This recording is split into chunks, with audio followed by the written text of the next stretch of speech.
one nation, indivisible, with liberty and justice for all. Thank you. Hey, thank you, Tom and Ann. We appreciate you holding the fort.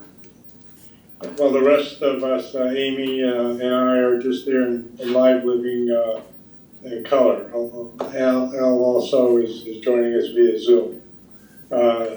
The chief is not available due to some relatively minor surgery, and so sitting in his chair is Captain Harkins. So we appreciate that.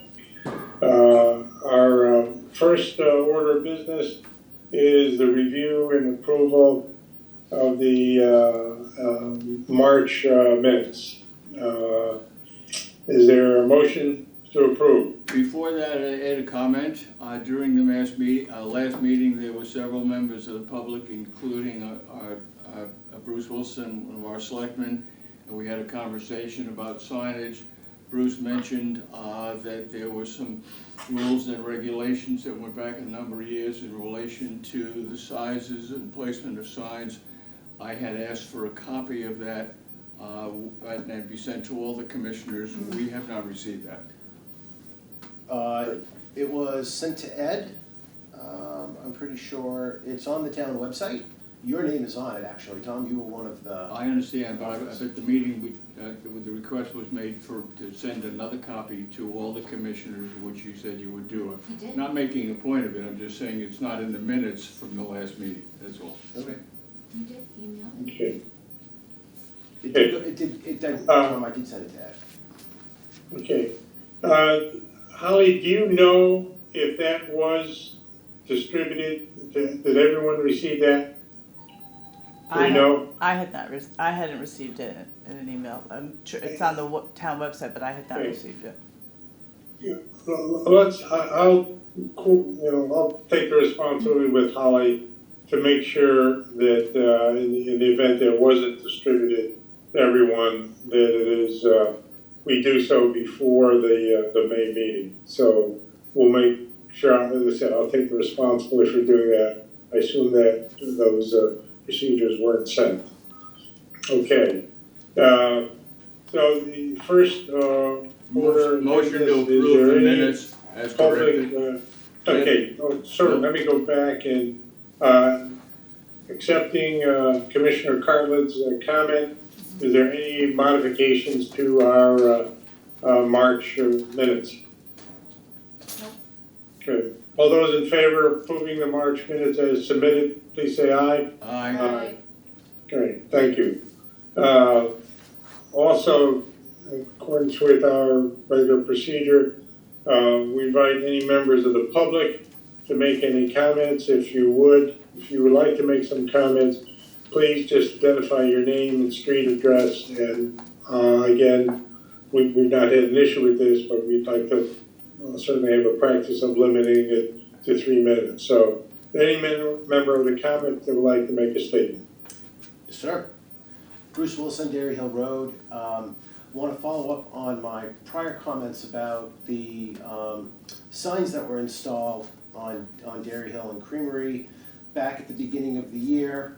The last time I commented, I was appealing to your sense of process, that the signs were installed without any consultation with the neighborhood and were done not according to the 15-year-old procedure that is on the books for the town. I think I also pointed out that the vendor violated town ordinance by not seeking a permit to work in the town right of way, which they're obligated to do. The result of that was that signs weren't taken down. They were switched with share the road signs. So now our dead-end street has share the road signs. And I'm now going to appeal to your common sense. A dead-end road does not need share the road signs. I think there are good places for them. They're on Neck Road, where there's a lot of bike traffic. They're not on any of our other major through roads that cyclists use, and they're not in any other neighborhood, period, full stop. So again, I am asking that these signs just be removed. They're not needed, they're not serving any functional purpose, and even a casual drive down the street will show that they're really just polluting the neighborhood. Just a question for my own interest. If we took down, or somebody took down about a dozen, how many did they put back up of these new signs? They just unscrewed the signs Oh, so the and post, then screwed the new signs onto the same so post. the Same number. the same post with the height, which was objectionable, Yes. has the same height. Yep. Nothing was cut off, and there are new signs that now that say share the road with nobody to share it with. Exactly. Okay, thank you. And a high volume of them, correct? I think a couple were taken down, but there were originally 12, I think there are still at least 8. Who's Okay. making, And, and did the town engineering or the Madison Police Department, or together, did they determine the number of signs that would be appropriate for that street? who knows, Do we know? who knows? I can only offer that the manual, there's a traffic manual, and it advises one sign for every minute of travel. On our road, that would be one sign at the entrance, and that's it, because you can't drive for a minute without hitting the dead end. Okay. Who's, So you want to identify yourself. Elizabeth Can Wilson, I'm Elizabeth, sorry, go ahead. Elizabeth Wilson, 45 Dairy Hill Road. I don't know if I can ask a question, but who's making the decisions on these signs? Somebody is hiring this company to go out, put signs in, take signs out, change signs up. Who's the human that does this? Well, obviously, it was nobody on the commission, So nobody on the police commission. because I'm hearing it for the very first time. I No. think Ann's hearing it Yeah. for the first time, Ed is hearing it, everybody, the police commission as a body is hearing it for the very first time. The last conversation was when Bruce brought up, and the neighborhood brought up the signs as being offensive and inappropriate. So So it's somebody, Public Works, Captain, do you have any? So it would either be the chief It or was public chief. works, It was chief, Chief of Police or Yes, Chief yes. of Chief Public Drum. Works? chief drum. chief drum. Is he also the Chief of Public Works? No. No.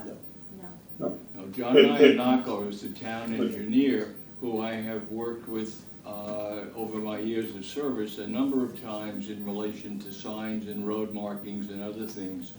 But there was no, and many times John will reach out for me for a viewpoint or comments from the commission about any potential signage and/or a resident reaching out to him. And I have had no contact with John in relation to this. Okay, so Chief Drum is just one person making these choices? We don't know, I don't We think we know that for a fact. for a I think fact. that's an assumption, Right. and it's, But the way the process, as I understand it, the way the process would work or should work if we go back to the procedures. The police department overseen by the police commission is the local traffic authority. We've had, I think, up till this point, we've had, I think, a fairly successful, effective process to establish signs within Madison. The one issue that has been raised prior to this was the some frustration by the police department, i.e. the chief, in getting the Department of Public Works to install a sign in which, for example, a resident or a group of residents complained about a certain traffic situation. It was agreed to put in some a speed limit, mile per hour, or no parking signs. And then the challenge became, how do we get that, which seems to be relatively clear and straightforward, how do we get that signage installed after some follow up numerous requests to Public Works. I think everyone's accountable to somebody. I think we took some steps at different times to say the police department itself will make arrangements to have certain signs installed as they were proposed and presented by the police chief and endorsed by the police commission. Dairy Hill seems to have run into both a kind of a unthinkable process that I thought we had gotten straightened out in terms of, I think with input from the residents, response, including some of the things that Bruce mentioned about approvals. So my understanding was we do have a process in place with Public Works to where the proposal would be endorsed, reviewed and endorsed as appropriate by the police department, and then the Public Works Department receives authorization and direction to install the signs. For some reason, this process seems to be ongoing, and what I'd like to do is, there's absolutely no reason that this should be part of a monthly police commission meeting. Certain things where there's a process are understandable, but I think the number of signs, the height of the signs, the wording on the signs for Dairy Hill has gone on too long and needs to be dealt with. We will do that by the May meeting. Okay? It's unfortunate that the chief isn't here because he's been intimately involved with it. There have been some issues raised, including this evening, about it. I won't go through them again. The number of signs, the wording on the signs, the communication with the neighborhoods that these signs are installed in.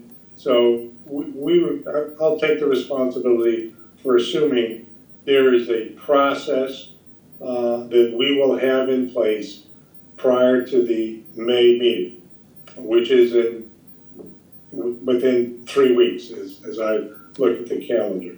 So if there's a reason that can't be done, i.e. Public Works is with the sign vendor they order, the signs are in the shipping area, then we'll communicate that. But we will come up with a final resolution for the Dairy Hill signage. I think there have been some valid points raised about these particular signs. There's also a process that should be clear and straightforward so that this is, we're not creating a national park here. We're trying to get signs up in a residential neighborhood that convey a level of safety and information. Not every resident may agree with whatever sign comes up, but we will take steps to make sure these signs are prudent and there's not an overreach on how these signs, the decision is made to approve it.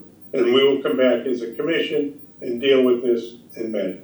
So this is a little frustrating to me because this is at least the third meeting that we've dealt with these signs, and there's no reason for it. I mean, if somebody really objects to it, we'll deal with the objection. If it makes sense, we'll try to respond to it. If it doesn't make sense, then this is our best thinking in terms of the prudence of a police commission with obviously the critical input of the police department leadership. So, and just ask a point of order. When I spoke with Chief Drum prior to your last meeting, he asked for just a little time, that there was some coordination going on with Public Works and the PD, and tonight's meeting would be a presentation on what the updated sign process would be. Is that on the agenda for tonight? That is not on the agenda. I think to have that discussion, and I don't know all the factors in terms of the scheduling, to have that discussion, which I think is very appropriate. I think we want to assure there's representatives from Public Works to participate, so this ping pong does not go on any further. So I think the appropriate people, i.e. from Public Works, should be here. And the chief, absolutely, is the senior chief executive of the department, should be here. But that is, obviously, is not going to take place tonight. Thank you for that. Okay. In addition, just based on the last 10 minutes of conversation, I think that we owe the residents, the four of you, an apology for what has happened that seems to be out of sync, and then steps that were taken to correct it that don't seem to have done anything to correct it. And between all of us here in the room who have multiple years of service for the town, we have a plan, as Ed just stated, but we should have had that plan in place 2 months ago. So our apologies for all the inconvenience and confusion, and we will get it fixed. Good. Okay, thank you. Is there any other comments, including signs? Any other comments? Okay, Robert, thank you. And Ed, we have one gentleman another here has a comment. comment. Robert Wallach, 31 Derry Hill Road. I would like to thank the town for changing the content of the signs. I much appreciate that. But I still think there are there are too many signs on our street. Just one sign coming into the street would be enough. It's a dead-end street. Maybe we could have a dead-end sign. That would be a good sign to have. I think just one sign for the whole neighborhood would be more than sufficient. Our sign is on a curb. I think it's confusing to people. People look at the sign instead of what's in the curb, and our mailbox was knocked out first time by the snowplow this year. And it just, I see people driving by, they look at the sign and not at what's going on the curb and my driveway. So my wife and I are actually a little bit scared to go get the mail or the trash because we think that sign is confusing on the curb to other drivers. Thank you. Okay. Any other comments? There's nobody else here in the public. Okay, thank you very much. As Tom said, the public feedback and input is absolutely essential and appreciated. Thank you. Okay, go to business. Chief's report. Captain Harkins, Yes. you are representing the chief. We hope he's doing okay. Please proceed as outlined. Okay, so start out with the budget. So overtime, some expenditures here. So we have special duty shows that we are 48,000 over. However, special duty is reimbursed to the town's general fund, because the money comes from private companies who hire a police officer, like Eversource. So we get that money back. Officer replacement is departmental overtime for patrol or the detective bureau. We're over budget by 35,000. This overage is due to staffing shortages. Training and education, we are $12,000 in overages. This is due to regular training expenditures coupled with our academy recruits getting paid. Officer Sarasi and DeLucia, while in the academy, both receive 5 hours overtime a week for each officer for travel time, so 1 hour a day. And now recruit Raccio and Russo, they get 5 hours overtime each week with an additional 5 hours because they're required to come in on Saturdays for 5 hours. So that's 10 hours overtime a week per officer, per recruit, I should say. And that's in the contract someplace? So if an officer is required to work, so if they're working Monday through Friday after their 40 hours, Okay, if they come in on Saturday, they automatically, by contract, they get a 4-hour minimum. They hold them the extra hour for the 5. Even though they're not officially on board as officers? Yes, Looks good for them. yeah. Vehicle maintenance, this is showing an overage because vehicle replacement comes in July 1st and goes out July 2nd. All right, and that's all I have to budget. Any questions? But it looks, we had a between meeting discussion briefly, but it looks like as we head to the end of the fiscal year, we're going to be in, expected shape in terms of our overall budget, Captain. Yes, should be good. Okay, good. Thank you. Okay. I'm done. Go ahead. Activity and statistics. Okay. Quarterly statistics. Okay, all right, the statistics for January to March 2025, we've had a total of 166 alarms, 48 suspicious activity calls, 582 motor vehicle enforcement, 75 criminal investigations, 318 general investigations, 62 animal control calls, 3 juvenile investigations, 345 medical response calls, 68 motor vehicle accidents, 48 community service calls, and 526 miscellaneous calls for service. The total of 2,241 calls for the quarter. All stats appear to be similar from the previous year's quarter with the exception of motor vehicle enforcement. There were less stops this quarter than last year. I attribute this discrepancy to, number one, we had Officer Chris Sudak, who was a part of patrol at the time, last quarter during this time. He has since retired. Sergeant Phillips and Sergeant O'Neill were officers during last year's quarter. As officers, they'll spend a considerable amount of time on motor vehicle enforcement. They have since been promoted to sergeant, and they now supervise officers and have other responsibilities, so they do not conduct a lot of motor vehicle enforcement. Officer Avery LaChance was assigned to patrol during the last quarter. She has been temporarily assigned to the Detective Bureau during this quarter. And Officer De Palma was an officer with the Madison Police Department during the last quarter and retired in November of 2024. So the short version, it's staffing. Lastly, just to point this out, people have started to slow down. I noticed this on the way to work. So if I'm driving in and I pass County Road right around the bend coming into Madison, when people come around that bend and I'm behind them, they pump the brakes. They know the officer's waiting there. So I'd like to think that some of this enforcement is actually it's helping. People are slowing down and driving safer. So that's a good thing. All right. Just a comment on that, Captain. The idea that driving into Madison is the quote speed trap unquote. As far as I'm concerned, is a good reputation to have.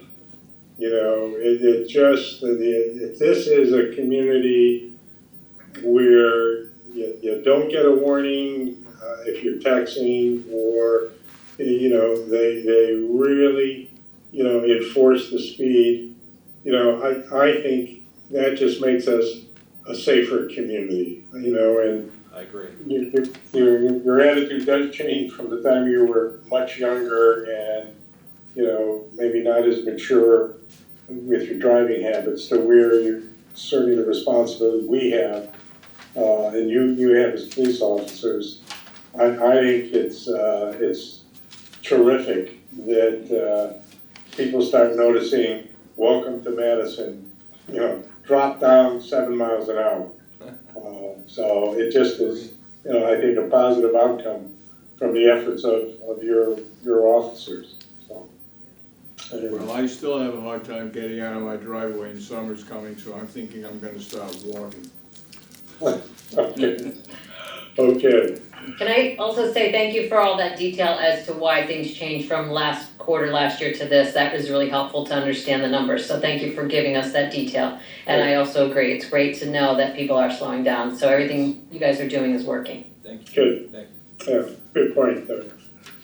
Amy. Okay, Doug? Okay, we have the monthly training report. Okay, so for March 2025, officers in the Madison Police Department participated in 340 training hours. Training included overdose response, emergency medical dispatch, death scene protocol, basic crime scene, FBI Regional Command College, collect NCIC recertification, and SWAT. Anybody have any questions on the training, or? Where do the new officers who are going through a certain training process, where do their training hours fall? Do they fall in these statistics in any way, or are those all accounted for just directly with the officers? Yeah, they're separate. They're separate. Okay. Just one thing to note that the Madison Police Department is hosting some trainings. We hosted a course here at the Madison Police Department, the death scene protocol, and by hosting, it allows us to, we get free seats. So we don't have to pay for our officers to train as long as we host, so that's a benefit that we are starting to utilize now. So when you say we host, what does that entail? Beg your pardon? Oh, What does that right entail? here in this room. So- Okay, just the training room, but Yep. do we involve the instructors at all? No, so the instructor will come in from the outside, we'll host it, it was full house, and there were officers from all different departments that came in here. The good thing about it is, the Madison police officers that were in here didn't have to pay. So because we host, we get the free training, the other officers have to pay, whatever fee the course requires, but because we hosted the training, the actual physical building, we had 4 seats for free, so it worked out well. Is that the only payment? Payment is free seats for the officers, there's no other No, compensation? not that I'm aware of, no. Okay. So like, do you provide food or snacks or anything? No, No, we okay. don't, they give them an hour break to go out and find food, so, but no, we don't. Okay, Just the I didn't room, think so. just the room. Just the room. Just the room, Yeah. okay. Thank you. But, and to your point, I mean, sounds like we might think about renaming this room the Madison Police Department Training Center, Madison Police Department University, Yeah, and say, hey, it's cool in the summer or warm in the winter, the lighting is good, yeah, parking is convenient, let's have it in Madison. Yeah. It's central. Another income stream, Ed, we could sell sweatshirts. Yeah, right, little trinkets. So, anyway, it's a good move. So, Doug, what's Okay, next? monthly traffic report. Okay.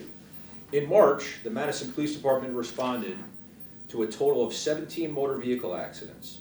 Of these, 2 resulted in injuries. 10 accidents involved property damage only, while 5 occurred on private property. The primary causes of these accidents were falling too close and failure to grant right away.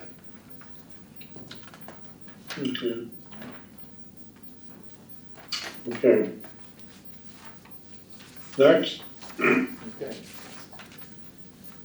Recruitment. Okay, so South Central Criminal Justice has a police entry level test on June 4th. We're hoping that the college graduation in May, there'll be a good turnout for the exam. There hasn't been a good turnout lately.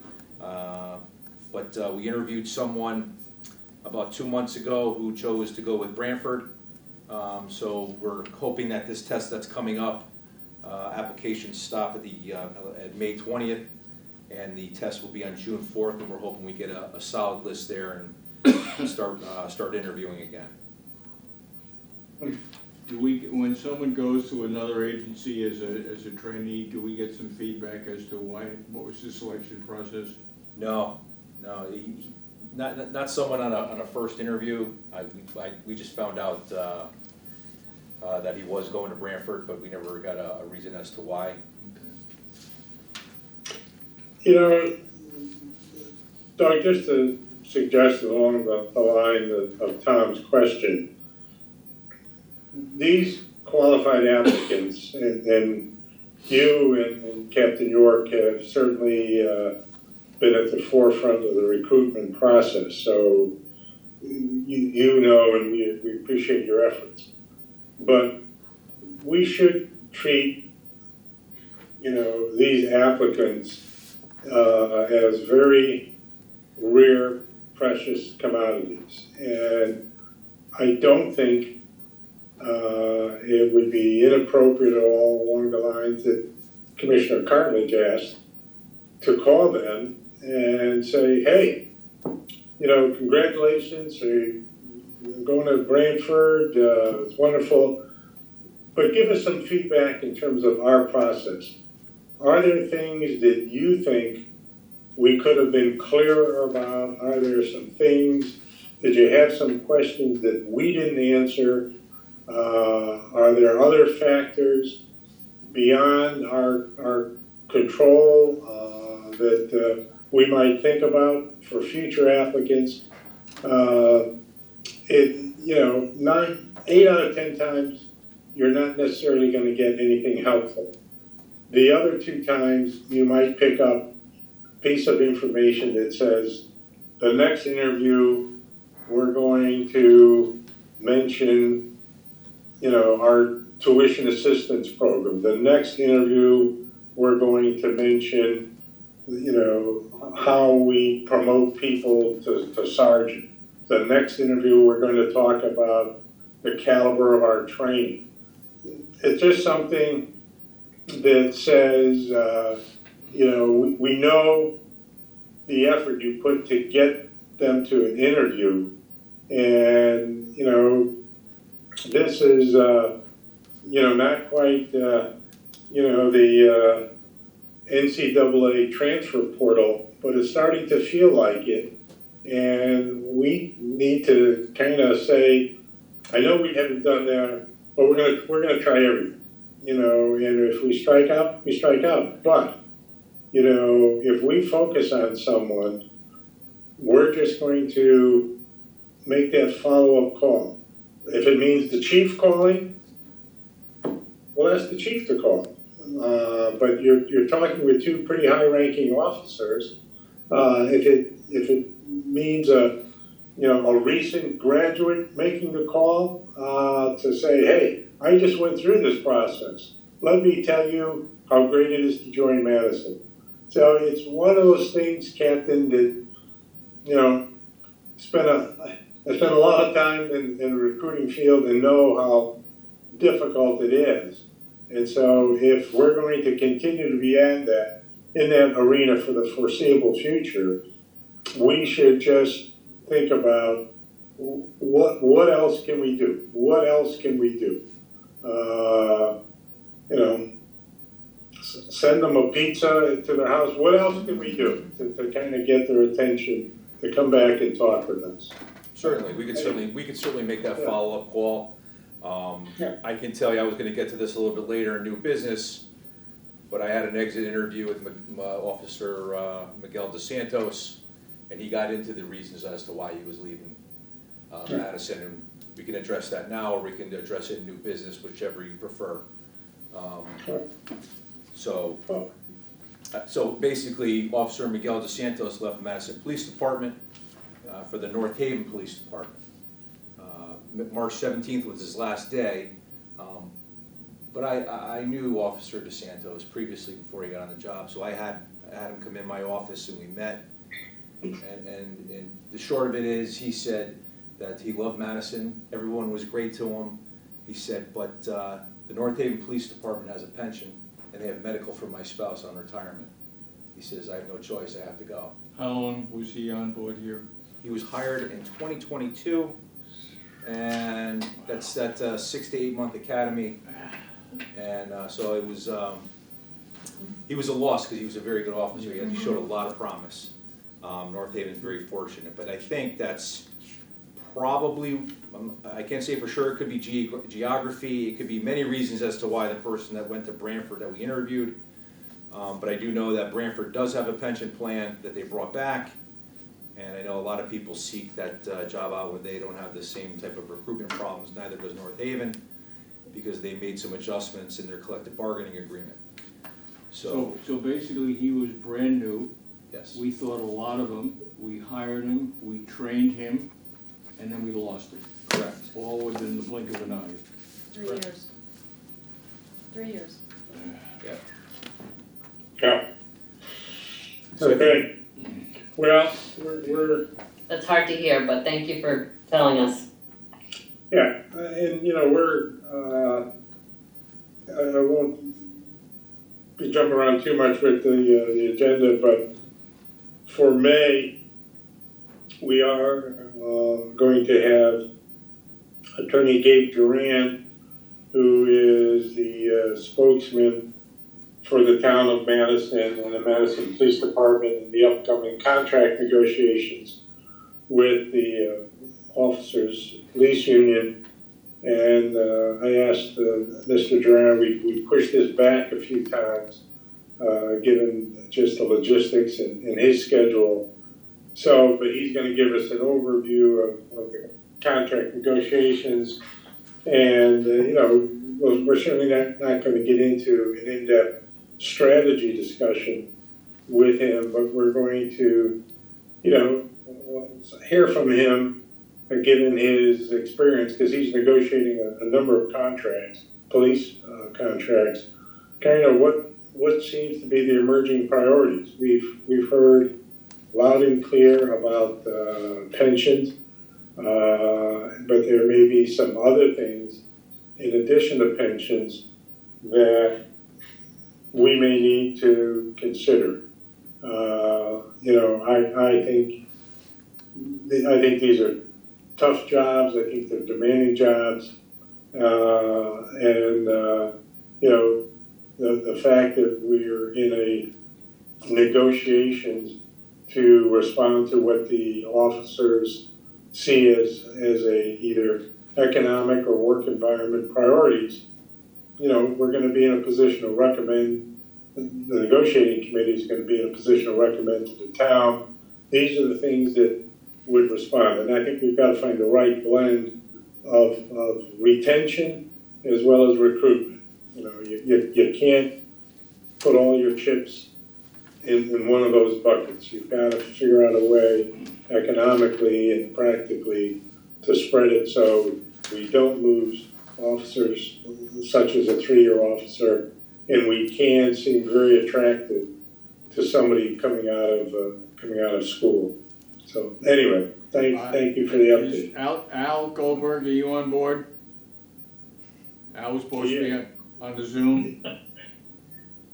Al, Am I on board? Yes. yeah, okay, just a heads up on this, just so you're, you know, as a member participating here in the commission and of course from the Board of Selectmen, just a reminder that if the conversation comes up in one of your meetings, you know, it should not be said by anybody on the Board of Selectmen, we've never heard this before, about pensions or any deficiencies in what might come up as a total package for the cops.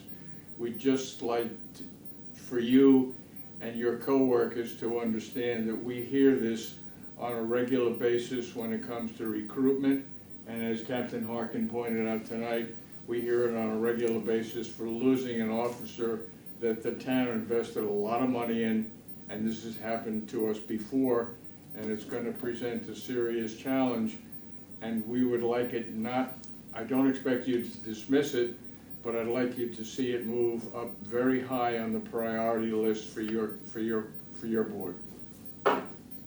Good. Yeah, Tom, that message has already been heard several times by elected officials. And Well, I think it needs I to continue to be understand, heard. we've heard it actually, and I've been a part of that conversation for several years now, and I think we're going past the point where we know you hear it. We need now, we need some response that favors what appears to be putting Madison and the department in a bit of a hole when it comes to our competition from other departments in the very difficult job of getting new cops. Yeah, well, you know, the town did respond when the market data showed we were behind the previous contract. I think that's one of the things they're looking at again. Where are we in terms of, you know, external equity in all areas, medical, pension, base pay. So, you know, that is, you know, you just can't attract, you know, good people on the cheap. And the town isn't suggesting that at all.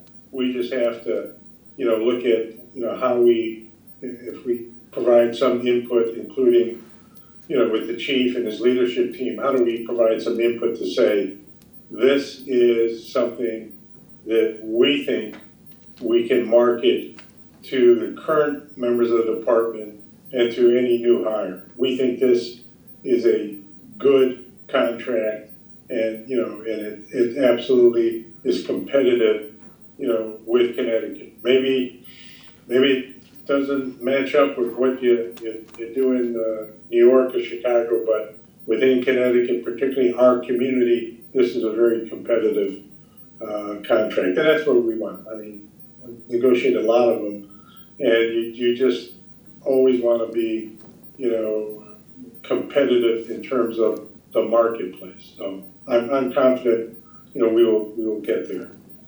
Okay. Can I ask you a quick question? I remember at one meeting, we talked about an officer who went to another town that was also relatively new, maybe it's the same one, and there was some talk about asking the new town to reimburse us for his training costs. Do we know if that is the case in this transfer? I believe the chief has made the request. Yes, we received it. Oh, good. The money doesn't actually come back to the police department. It goes back to a general fund because the expenses that we incurred were not incurred in this fiscal year. So it goes back to the town though, It goes so the back, town's so the getting town does, recouped. the town does, so we get half of what we paid, what we expended, we get half of it Expended. back. Okay, so thank you for asking. If you don't ask, you won't get, right? So. We'll Good thing we always ask. And my other question is, we talked earlier about how the recruits, when they're going through the academy, are getting paid overtime. Is that standard? Does everyone do that? All towns do that? Or is that just a benefit that we should extend in our contracts? Well, I believe, yeah, if most collective bargaining, they will pay for travel time. Not every academy requires their recruits to come in on Saturday. Apparently Milford does, and because they do, it falls under the 4-hour minimum on our collective bargaining agreement, so they have to be paid that. So The two recruits that just came out of New Haven did not have to go on the weekend. right. They did not, okay. Just Okay, so it just depends on the academy, Yes. Milford versus New Haven. correct. And I know the chief has strong preferences, so, all right. If that's what we decide to do, I totally understand. Yeah. I was just wondering if that was common. But, by the way, Amy, the reimbursement to the hiring town, my recollection is, that's known as the Madison rule, because 7 or 8 years ago, we recruited 3 different officers who graduated from the police academy. They were sponsored by another community, graduated from the police academy, and we hired them. And the other communities felt nicked because they said, wait a minute, we paid for these people to go for 6 months of training, and you hired them. So they then instituted this process that said, Oh. if you're hired within 2 years of graduating, you have to reimburse the town that you recruited it from. Gotcha, so it's not just a Madison thing. It's not. It is a Madison thing because we did it, but Because now we everybody did does it, it. yeah. Gotcha. We turned it into an art form, right? Gotcha. On another note, quick, Holly, I just got a note from Bruce Wilson on the website. It doesn't have the commissioner's email addresses. So he said he doesn't have a way to email, so should we just have him email you and then you can email everybody, or how Yes. would you like? Sure, that's fine. You can email me. Okay. Okay. Doug? Community calendar. Community calendar. Okay, so we had the Shoreline Diaper Drive in February. Okay. Bare Necessities and the Shoreline Police Departments have their annual law enforcement diaper drive where people can drop off diapers, wipes, etc., into the lobby of the police department. That went from February 1st to the 15th. We have the Toucher Truck set for April 27th at the Surf Club. It's from 10 to 1.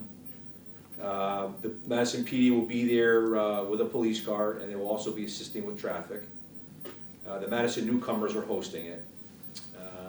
Gives the children a chance to see all the big trucks, fire trucks, police, public works, etc. Say that date again, please, Captain. April 27th. April 27th. And there'll be food trucks and live music. We have 2 5Ks that are coming in May. We have the Let Her Run 5K. This run will take place on Mother's Day, May 11th. It will start and end in the Surf Club, and it is being organized by the Connecticut Wave Runners. This run is to promote women's safety while running. The second one is the Night in Hand 5K. The Chamber of Commerce is hosting it. This will be a 5K, and it'll be the following week on May 17th. And this is to raise money for the Night in Hand for graduating seniors. And on May 26th will be the Memorial Day Parade. That starts at Sampson Rock and Route 1 and goes to the Green where they hold a ceremony and a flyover. And that's all I really have for community calendar. I had a question. I was seeing Coffee with a Cop again on the schedule. Is there any thought about doing Coffee with a Cop on a regular basis? Yes, so we will do that again. It was very successful. Matter of fact, I have pictures I wanted to show, but Oh, good. yeah. Okay. So, yes, we do plan on doing that. It was very successful. I went in there the other day and I mentioned to the Madison Coffee owners Yeah, if we can start that again. We might even consider another spot like Starbucks or yeah, Dunkin' Donuts, so we can kind of move it around. So good idea, because people have their regular spots. they have their spots. too. That's Yeah, what I was thinking too. So, yes, we will definitely do that again. cool. Yeah. Okay, great. Good. Okay. Okay, new business, anything else, Doug? Yeah. So just a couple personnel things here. So we have officers Joe DeLucia and Connor Sarasi successfully graduated from the New Haven Police Academy on March 13th. Officer Sarasi was ranked #1 academically, while Officer DeLucia was the class leader. The NHPD Academy staff were very impressed by both Madison police officers. Both officers are currently in the field training program right now, and they're tentatively scheduled to be on their own in mid-June. Also, we have recruits Russo and Alexander Raccio. They're currently in the Milford Police Academy, like we mentioned. Milford, like New Haven, has a satellite academy, and they are scheduled to graduate in July of 2025, this July. All right, and I already mentioned to you about Officer DeSantos leaving Madison for North Haven. And Commissioner Dow, I know you mentioned contract negotiations. They actually start Monday morning. All right. Proposals Okay. exchange, so we start Monday morning, across the street at Town Hall. And that's all. That's all. Well, I think I know it's an active time. I think, it seems like, every other month we're talking about the two graduates being #1 and #2, or #1, and, we really have a terrific base of young officers joining the department, and, that's our seed corn, and so we have to continue to look at, how we train them, how we relate to them, and so I think you've done a terrific job in recruiting from a very limited base, but, we don't get to pick the #1 and #2 graduates. Those are, other individuals, but it absolutely reaffirms the selection process that you've gone through. And it's great to hear that. I mean, it just is outstanding. So, again, thank you again for that effort. Okay. I think we're at the commissioner comments. Anything else? Now, I would like to make a request that we work out better communications in relation to issues where the public comes in and makes a comment and it appears to somehow not get lost, it didn't get not acted upon, but it got acted upon in a manner that none of the commissioners knew about tonight. And it was embarrassing to have happen for the public, the department, and us. So we need to, if there's an issue with public coming in, we need, as a group, all parties included, to communicate better so we don't get egg on our face. And whatever the situation is that brought them here in the first place gets fixed properly and timely. Tom, I agree. It was, this was something that perhaps I should have followed up on, because my understanding was we have the procedure, it's been vetted, Public Works was involved with it, Sam DeBurra was party to it, so, maybe the change of the meeting threw everything off, but you're right. Some of this is subject to, some input and discussion with the commission, but we should all be looking at, here's the procedure, here's the policy, and have it prior to the meeting so that we can digest it and, not be in a position where we sound like we're kicking the can down the road. So I agree with you. There are some things we don't know what the public is going to talk about, but this has been one that, some of the complaints, were voiced a while ago. So, we will solve this thing in May anyway. Can I suggest we have a section called old business, and maybe a week or two before the meeting, we can solicit old business and make sure we've addressed it, so that we're not addressing it in the meeting, but that we've actually tackled it since the last meeting. Yeah. Or at least everyone knows it's coming up, so that there won't be oh shoot, we didn't do anything. Amy, that's a point. The other thing, certainly in some of the boards I've been on, there are starred action items where you go into a meeting and this is an action item that needs to be voted on. And it's not the minutes, but. So perhaps if we do a combination of that, so we know we are going to vote on this procedure, or we're going to vote, on this policy. You can't do that in every instance, but certainly this fits one that, has got some whiskers on it because of the length of time we discussed it. But we'll get better at it. I assure you. Amy, that was a very good point you brought up. The only thing that I would question is that it's my understanding that if more than 2 or 3 commissioners get together for any conversation in relation to business, there has to be some minutes and some official notice, or we have to be aware that whatever we talk about or agree about, it has some opportunity to get out into the public. I'm not suggesting we're hiding anything, but I seem to recall there is a process for how that happens when we're not here in the room. Right, no, you're right, there absolutely is, and there should be for transparency, I agree. Maybe we then instead assign it to one of the commissioners to follow up with Holly or captain or chief or somebody, so that, again, we just don't show up at the meeting and say, did anything happen?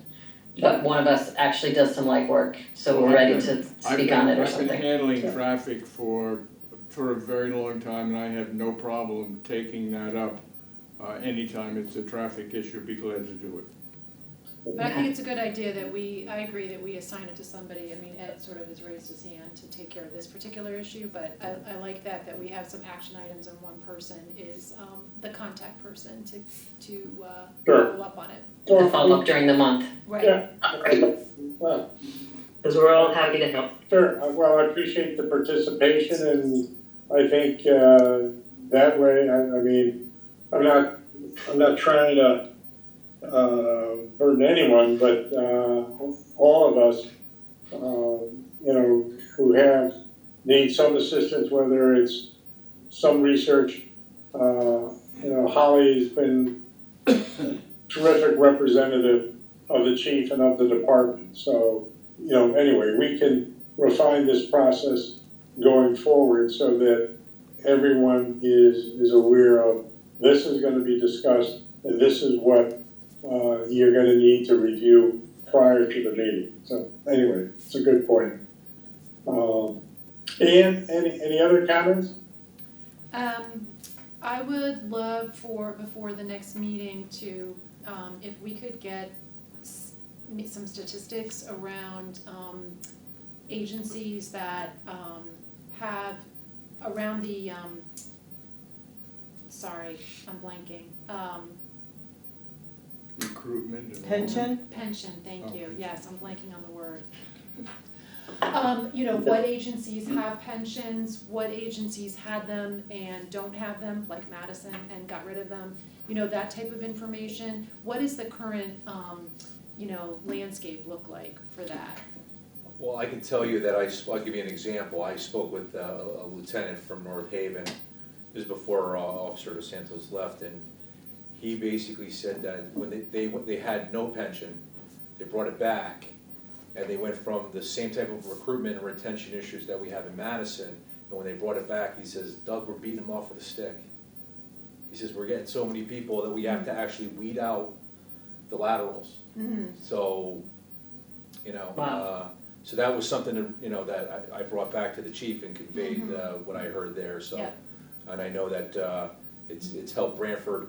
I know the chief of Branford is the brother of one of our lieutenants. Yep. And so he says he's had some success there, so there's 2 agencies right off the hop. Yep. And I know that New Haven has had a pension. Yep. I know they kind of got away from it and went to a tiered one, but I think they improved that tier. So now suddenly, where they couldn't get anyone, I'm friendly with the assistant chief for New Haven, and he said that it's definitely made a difference. Right. I can't say it's the end all be all, that's Right. just what we need, but I think it's definitely made an improvement. And just speaking with the officer that left, it almost seemed like he didn't want to leave, but he had to for his family and all that, so I understand. So I think that if we can make some improvements in contract negotiations, that might be the way to go. Mm-hmm. Yeah, and, you know, certainly we're gonna touch on this with the overview with Gabe Duran. Great. You know, pension data to look at market information is sometimes difficult to get your hands on a level of precision. You know, there are 76 police agencies in the state, and so you've got to go through, almost have an actuary go through, let's take an officer with 25 years of service, and here's his average or her average compensation, let's calculate the pension. And, you know, some of this, it's even surprisingly difficult sometimes to get information like base salaries, because some towns just don't participate in the surveys. You know, we don't want to, and there's no penalty for not participating. So, but we need to get a sense of, use the, you know, Captain Harkins, what the landscape looks like out there. How many have defined benefit? How many have defined contribution? What is the matching percentage? Let's look at, you know, what happens to the surviving spouse. You know, is it a 75% pension agreement? I mean, you know, pension plans, in my experience, are there's no, beyond the overall category of defined benefit or defined contribution. Once you get into it, they vary across the board. Here's what you get after 10 years, but this town it gives it to you after 8 years. So, but we should get a sense of where does Madison fit, you know, with these pension benefits, along with other key criteria. Starting salaries, we did it 5 years ago when we looked at shift premiums and found out we were way off the market with shift premiums, nights, evenings, and weekends, and we made some changes to it. So there's some things like that that I know the negotiating committee is going to do a deep dive on, but we should be able to get a sense of where we are relative to pensions, because we certainly heard about it for a number of years now. I mean, this is not, you know, kind of, gee, we never thought that was a problem. Right. We've heard loud and clear it's a problem, and now we need to see what we can do in terms of kind of meeting their needs from the economics of the town. Yep. So, anyway. Thank you. Okay, I think I've commented on enough comments, so with that, is there anything else we should cover tonight? Any other comments? Yes, Amy. I just have two quick things. Anything you can share, Captain, about the recent local overdoses and what you're seeing here in Madison, what you guys are, I think you said you had some training recently about it. I don't know if that was related or that there's been overdose training. Can you talk a little bit about that? Yeah, so it's called Narcan. Right. So you're able to, if you suspect, if an officer gets called to an overdose or a suspected overdose, they can administer, they're trained on how to administer it. And I've seen it firsthand where sometimes they'll come right out of it. Right. So it might take. So all our officers are now trained and carry it as Correct. needed. Yes.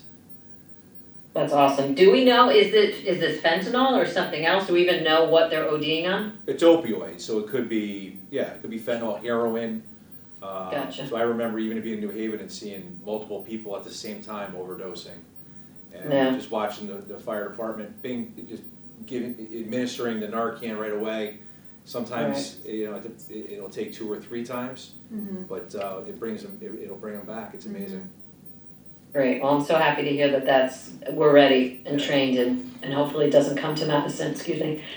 Last thing I wanted to ask quick is I saw the state of Connecticut offered money for information on the Barbara Beach murder.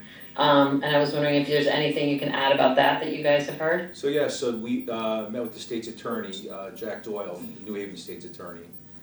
He agreed to go to the governor to get the reward for information. The media came to the Madison Police Department. We gave a short interview with the media, and so we're crossing our fingers and hopefully we get some responses. Has Any nibbles yet, anybody come or in can't really to say? have any information at all? Not yet, sir. Thank you. That's it for me, thank you. Okay. Okay, is there a motion to adjourn? Motion to adjourn. Second. Okay, good. Well, okay, thank you very much. We will reconvene shortly for the May meeting. Good, thank you very much. Thanks, everybody. Thank you. All right. Have a good Bye. night. Happy Easter. Thank you, Captain. Happy Easter, good point. Thanks. Thanks, Vic. Holly, Thank you. okay. That's what we do next to that. Make it Hour, official. the whole hour. Yeah.